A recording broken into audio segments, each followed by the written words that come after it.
सशक्त नारी सशक्त भारत अशी एक मूळ संकल्पना घेऊन आज नारी शक्ती विधेयक आमचे देशाचे पंतप्रधान नरेंद्रजी मोदी साहेब यांनी संसदेमध्ये हा विधेयक मंजूर करून घेतलेला आहे। आणि आपल्या सगळ्यांनाच माहिती आहे की पंतप्रधान जे आहे ते अतिशय दूरदृष्टी ठेवून काम करत असतात।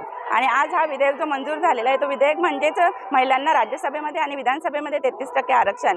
म्हणजे आपण जर विचार केला तर एक महिला चांगल्या उत्तम प्रकारे घर सांभाळू शकते ही गोष्टीची जाण ठेवूनच आज मोदीजींनी हा विधेयक आपल्या सर्वांच्या अनुमतीने हा विधेयक मंजूर झालेला आहे। आणि या विधेयकामुळे आज महिला या आत्मनिर्भर तर होत्या, सक्षम पण होत्या, पण आज त्या सक्षम नेतृत्वही करणार आहेत। आणि आज आपण बघितलं तर मोठ्या संख्येने महिला या अतिशय उत्साहाने काम करत असतात आणि कोणतेही काम जर महिलांना तुम्ही दिलं तर ते एकदम जिद्दीने करत असतात। आणि म्हणूनच भारत सक्षम होण्यासाठी आणि भारताचा विकास होण्यासाठी अत्यंत गरजेचं आणि अत्यंत महत्त्वाचं पाऊल हे मोदीजींनी उचललेलं आहे। आणि त्यामुळेच आज ह्याचं विधेयकाचं समर्थन म्हणून आज आम्ही सगळ्या महिला आज बघितलं असेल इथे फक्त मोदीजीने त्यांच्यासाठी स्वतः नाही तर महिलांसाठी आणि भारताला एकदम अतिशय विकसित करण्यासाठी हा अत्यंत महत्त्वाचा निर्णय घेतलेला आहे। आणि या समर्थनाच आज आम्ही या ठिकाणी मोठ्या जल्लोषाने आणि उत्साहाने ही सर्व महिलांसोबत पदयात्रा आम्ही रॅली या ठिकाणी काढण्यात आलेली आहे। आणि खरंच मोदीजींचं आमच्या सगळ्यांच्या वतीने खूप खूप धन्यवाद आणि खूप खूप आभार।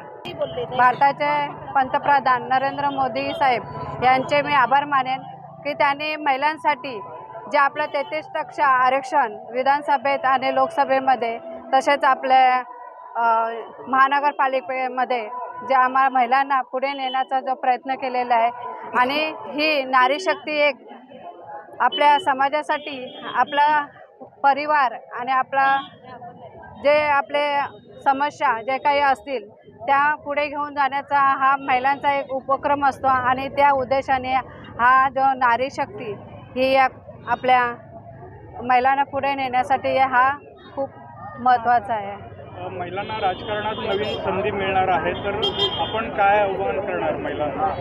मी महिलांना एकच आव्हान करेन की संधी मिळाली तर त्याने नक्की त्याचं सोनं करावं आणि त्याने आपल्या जनतेसाठी आणि आपल्या देशासाठी काम करावा हेच मी उद्देश देईन महिलांना।